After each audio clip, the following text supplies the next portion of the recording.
আমরা এই তরুণ প্রজন্ম আমরা আমাদের ভুল স্বীকার করে নিতে জানি, আমাদের যৌক্তিক সমালোচনা করলে আমরা সেটা নিতেও জানি, এবং আমরা নিজেকে কাজের মাধ্যমে প্রমাণ করতে চাই, কথা দিয়ে না, গল্প দিয়ে না। আজকে আমাদের জুলাইয়ের এক বীর আহত যোদ্ধা লাবিবের বাবা, আমাদের এক যোদ্ধার বাবা, তিনি তার জায়গা থেকে যেভাবে কথাগুলো বললেন, ওই জিনিসটাই এখন আসলে আমার মাথায় ঘুরছে। তো এটা এরকম একটা গল্প, এখানে এরকম হয়তো শত শত স্টুডেন্ট আছে যারা আমাদের সহযোদ্ধা অভ্যুত্থানে, প্রত্যেকের আলাদা আলাদা এরকম গল্প আছে, এবং এই গল্পগুলো হয়তো অনেকের বলা হয়ে ওঠে না, অনেকের বললেও সবার কাছে পর্যন্ত পৌঁছায় না। এই অভ্যুত্থানে প্রায় ১,৫০০ থেকে ২,০০০ মানুষ জীবন দিয়েছে, তার বেশিরভাগ হচ্ছে স্টুডেন্ট। এবং সবচেয়ে ইম্পর্টেন্ট বিষয় হচ্ছে, এই অভ্যুত্থান যদি স্টুডেন্টদের নেতৃত্বে না হতো এবং স্টুডেন্টদের অ্যাক্টিভ পার্টিসিপেশন না থাকতো, কোনোদিন এই অভ্যুত্থান সফল হতো না। এখন সবচেয়ে গুরুত্বপূর্ণ বিষয় যেটা হচ্ছে, এই অভ্যুত্থান পরবর্তী সময়ে আমরা কখনোই বলবো না যে সকল স্টুডেন্ট এখনো রাজপথে থাকুক, পড়ার টেবিলে ফিরে না যাক। কিন্তু সবচেয়ে গুরুত্বপূর্ণ বিষয় হচ্ছে, যাদের সক্রিয় অংশগ্রহণে অভ্যুত্থান সফল হয়েছে এবং যাদের সক্রিয় অংশগ্রহণ না থাকলে অভ্যুত্থান সফল হতো না, এখনো তাদের একটা সক্রিয় অংশগ্রহণ প্রয়োজন, সেটা রাজপথে নয় কিন্তু অন্যভাবে। এই অভ্যুত্থান পরবর্তী সময়ে আপনাদের জায়গা থেকে আমি একটু উত্তর চাই, এখন কি চাঁদাবাজি হচ্ছে কিনা, সিন্ডিকেট চলছে কিনা, ক্ষমতার অপব্যবহার হচ্ছে কিনা, ক্যাম্পাসগুলোতে শিক্ষার্থীদের রক্ত ঝরানো হচ্ছে কিনা, এইগুলো কি আমরা চাই? এগুলো কি জুলাইয়ের স্পিরিটের সাথে প্রাসঙ্গিক? সবচেয়ে গুরুত্বপূর্ণ বিষয় হচ্ছে, আমরা যখন শিক্ষার বিভিন্ন প্রতিষ্ঠানগুলোতে ফিরে গিয়েছি, তখন আমাদের আরেকটা গুরুত্বপূর্ণ দায়িত্ব আছে। আমাদের একজন শিক্ষার্থী হিসেবে পড়াশোনা করা যেমন সবচেয়ে গুরুত্বপূর্ণ দায়িত্ব, তেমনি দেশের একজন নাগরিক হিসেবে জীবন, রক্ত এসবের পরোয়া না করে জুলাইয়ের অভ্যুত্থানে আমরা যেভাবে নেমেছিলাম, ঠিক একইভাবে এখন যারা এই অপকর্মগুলো করছে তাদের বিরুদ্ধে প্রকাশ্যে হোক, সোশ্যাল মিডিয়ায় হোক, অন্য যে কোনো প্ল্যাটফর্মে হোক, আমাদের আবারও বুক চিতিয়ে এই অন্যায়গুলোর প্রতিবাদ করা উচিত। একটা জিনিস মনে রাখবেন, আপনারা সবচেয়ে শক্তিশালী। আপনাদের কাছে আপনাদের পরিবার দুর্বল, এই রাষ্ট্র দুর্বল। এই অভ্যুত্থান পরবর্তী এই যে সময়, আপনারা যদি এখন চুপ হয়ে যান, তাহলে আবারও ওই একই সিস্টেমটা এই বাংলাদেশে জেগে বসবে।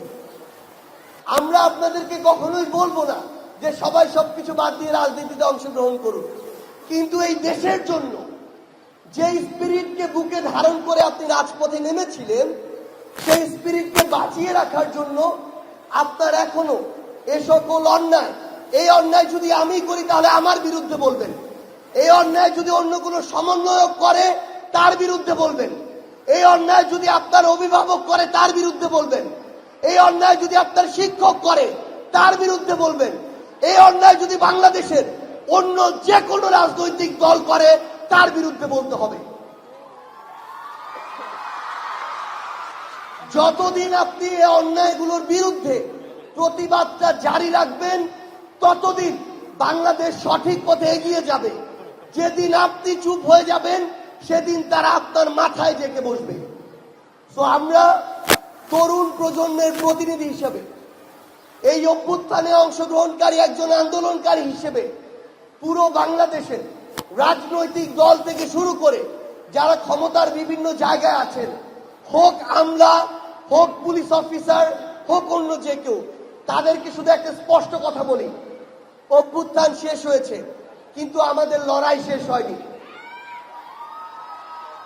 অভ্যুত্থান পরবর্তী সময়ে যে কেউ যে কোনো জায়গায় যে কোনো চেয়ারে বসে যদি বিন্দুমাত্র চিন্তা করেন যে আবার এই দেশটাকে গলা চেপে ধরার স্পর্ধা দেখাবেন, তাহলে যেই হাত দিয়ে আপনি গলা চেপে ধরতে চাইবেন ওই হাত আমরা তরুণ প্রজন্ম ঐক্যবদ্ধভাবে ভেঙে ফেলব। আমরা এই অভ্যুত্থানকালীন সময়ের পূর্বে অনেককে দেখেছি বিভিন্ন রাজনৈতিক দলের সাথে সম্পর্কিত ছিল। আমরা অনেককে দেখেছি বিভিন্ন জন বিভিন্ন মতাদর্শের ছিল। কিন্তু এই অভ্যুত্থানকালীন সময়টা হচ্ছে একটা লিটমাস টেস্ট। যারা এই অভ্যুত্থানে এই আন্দোলনে সক্রিয় অংশগ্রহণ করেছে, খুনি হাসিনার বিরুদ্ধে স্লোগান দিয়েছে, স্বৈরাচার পতনে রাজপথে থেকেছে, তারা সকলে আমাদের সহযোদ্ধা। এই লিটমাস টেস্টে যারা নিজেকে এই পরীক্ষায় উত্তীর্ণ করেছে তারা আগামীর বাংলাদেশে আমাদের সহযোদ্ধা। কিন্তু সবচেয়ে গুরুত্বপূর্ণ বিষয় হচ্ছে আমরা এখন দেখতে পাচ্ছি অনেকেই এই ক্ষমতার লোভ সামলাতে পারে না, অনেকেই টাকার লোভ সামলাতে পারে না। তারা এই অভ্যুত্থান পরবর্তী সময়ে কোনো না কোনো কারণে ক্ষমতার বিভিন্ন চেয়ারে থাকার কারণে আবার ক্ষমতার অপব্যবহার করছে। আমরা আজকে এই আইডিয়াল স্কুল অ্যান্ড কলেজের এই উন্মুক্ত মঞ্চ থেকে শুধু একটা কথাই বলি, আপনারা আগামীতে আমাদের কাছে কিভাবে ট্রিট হবেন এটা আপনাদের কাজ নির্ধারণ করবে। যদি আগামীতে আপনাদের কাজ বিন্দুমাত্র কোন ফ্যাসিস্ট আচরণের বহিঃপ্রকাশ ঘটায়, তবে আপনাদের মুখোমুখি আমরা আবার দাঁড়িয়ে যাব। আমি আমার সম্মানিত শিক্ষক মন্ডলী যারা আছেন তাদের উদ্দেশ্যে একটা কথাই বলি, এটা একটা শিক্ষা প্রতিষ্ঠান। আমাদের ব্যক্তিগত মতামত থাকবে, আমাদের ভিতরে যুক্তি তর্ক থাকবে, একটা বিষয়ের পক্ষে বিপক্ষে কথা থাকবে, কিন্তু আমরা যারা শিক্ষক, শুধু এই প্রতিষ্ঠান নয় পুরো বাংলাদেশের শিক্ষক, আমরা যেন নিজেদের আত্মমর্যাদাটা বজায় রাখি। আমরা যেন সামান্য সুযোগ সুবিধা কিংবা একটা চেয়ারের জন্য আবার কোন একটা ক্ষমতার তোষামোদি শুরু না করি। একটা জিনিস মনে রাখতে হবে, এই চেয়ারের জন্য সাময়িক সুযোগ সুবিধার জন্য আমরা যদি তোষামোদি করে নিজের বিবেকবোধ বর্জিত হয়ে ক্ষমতার পিছনে ছুটি, তাহলে এই তরুণ প্রজন্মের কাছে আপনারা শুধু নিজেদের আত্মসম্মানকে ছোট করবেন না, বরং পুরো দেশের পুরো জাতির শিক্ষকের যে একটি বিশাল আত্মসম্মান এবং আত্মমর্যাদার জায়গা রয়েছে সেটিকে আপনারা প্রশ্নবিদ্ধ করবেন।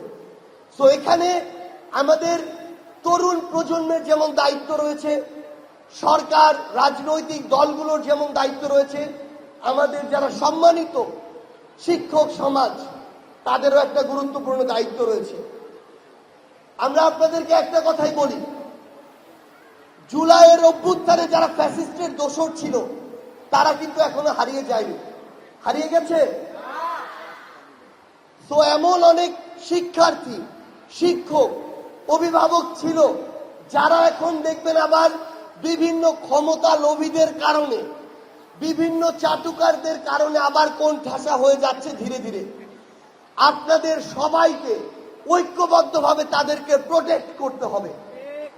একটা জিনিস মনে রাখবেন, আপনারা যদি ঐক্যবদ্ধ না থাকেন, আপনার আন্দোলনকারীদেরকে যদি প্রোটেক্ট না করেন, তাহলে আবার অন্য কেউ নতুন করে স্বৈরাচারী হয়ে ওঠার সুযোগ খুঁজবে। আমি এই তরুণ প্রজন্মকে শুধু একটা কথাই বলি, নতুন বাংলাদেশ একদম ফ্র্যাঙ্কলি যদি বলি, ক্ষমতাটাকে প্রত্যক্ষ এবং পরোক্ষভাবে সৌভাগ্যক্রমে বেশ কাছাকাছি থেকে দেখা হয়েছে। আজকে থেকে 1 বছর আগে কল্পনা করিনি যে মৃত্যুর পূর্বেও আমি এমন একটা জায়গায় থাকব। তো আমরা আমাদের জায়গা থেকে বিশ্বাস করি যে সৃষ্টিকর্তা সৌভাগ্যক্রমে আমাদেরকে এই জায়গায় দিয়েছেন এবং এটা আমাদের কাছে একটা আমানত। 1000 কোটি টাকার বিনিময়ে এই জায়গাটা অর্জন করা সম্ভব না। অনেকে জনগণের টাকা শত শত কোটি টাকা লুটপাট করেছে, শরীরে হাড় 206টা, কানাডায় বাড়ি বানিয়েছে 360টা। কিন্তু এই লোকগুলা এখন জেলে ঘানি কাটছে তাদের অন্যায় অপকর্মের জন্য। মানুষ তাদের দেখলে ছি ছি করে। তো আমরা আমাদের এই জীবদ্দশায় যা পেয়েছি আমাদের কল্পনার বাইরে। কিন্তু আমরা একটা জিনিস দেখলাম, আমরা বলছি না যে 6 মাস পেরিয়ে গেল আমরা আমাদের প্রত্যাশিত সংস্কার দেখছি না, আসলেই দেখছি না। কিন্তু সবচেয়ে বড় কথাটা হচ্ছে এটা কোনোদিন একটা অন্তর্বর্তীকালীন সরকার বা নির্বাচিত সরকারও কখনো করতে পারবে না, যদি না আমরা যারা সাধারণ জনগণ আছি আমরা সহযোগিতা না করি। কারণ এই অল্প সময়ে মানে জনগণকে, সাধারণ আমজনতা তাদের বিশাল একটা অংশকে শুধুমাত্র ব্যক্তি স্বার্থের জন্য যে লেভেলের তোষামদি করতে দেখলাম, এটা আমাদের জন্য লজ্জাজনক। নিজের একটা প্রমোশন, ভালো জায়গায় ট্রান্সফার, ভালো একটা ফ্যাসিলিটি পাওয়া, এটার জন্য যত রকমের তোষামদি করা যায় তাই করে। সো জনগণকে ব্যক্তিগত জায়গা থেকে ঠিক হতে হবে। রাজনৈতিক দলগুলো তারা এটা চিন্তা করে না কোন মানুষটাকে আমি চেয়ারে বসলে দেশের ভালো হবে, তারা তার আগে এটা চিন্তা করে যে মানুষটাকে চেয়ারে বসাচ্ছি সে আমার ম্যান কিনা। সো এই যে মাই ম্যানের রাজনীতি, এটা থেকে বের হয়ে এসে কে জনগণের ম্যান কে দেশের ম্যান, এটা রাজনীতি করতে হবে রাজনৈতিক দলগুলোকে। এবং সবচেয়ে গুরুত্বপূর্ণ বিষয় হচ্ছে সরকারকে তার জায়গা থেকে আরো অ্যাক্টিভ হওয়া প্রয়োজন। তো এই সামগ্রিক যে বিষয়গুলো আমাদের জায়গা থেকে মনে হয়েছে দেশটা 53 বছরে যেখানে আমাদের কাঙ্ক্ষিত জায়গায় যায়নি, 1 বছরে সেখানে যাওয়া সম্ভব না। তো এই লড়াইটা দীর্ঘমেয়াদী লড়াই। আমরা আমাদের জীবন হারানোর জন্য বা দেওয়ার জন্য ওই জুলাই আগস্টে প্রস্তুত ছিলাম। সো এখন যদি জীবন চলে যায় এটা বোনাস, কোনো সমস্যা নেই। বাট ফ্যাক্ট হচ্ছে এই লড়াইটা আমাদের শেষ করা উচিত, এই আমানত আমাদের রক্ষা করা উচিত।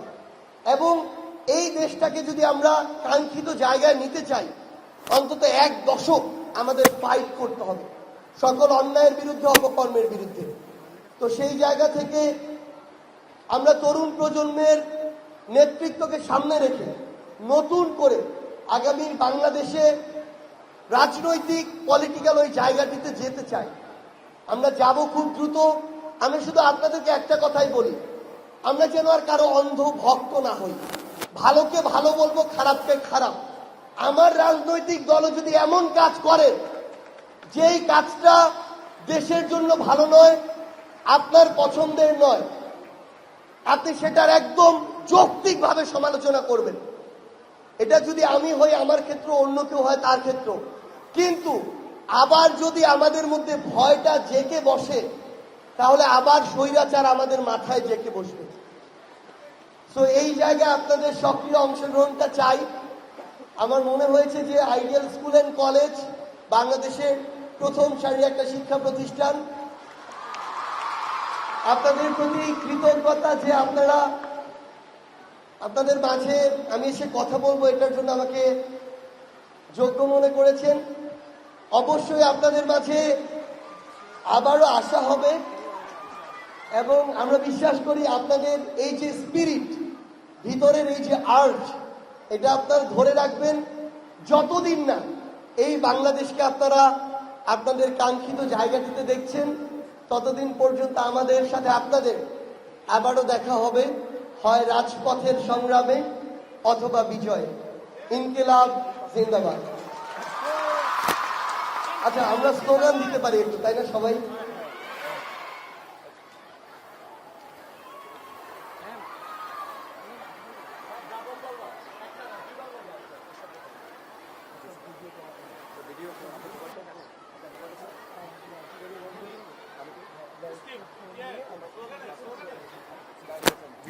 আচ্ছা, আমরা সবাই একসাথে স্লোগান দিই, জুলাই অগস্টের মতো গলা ফাটিয়ে একসাথে দিতে হবে।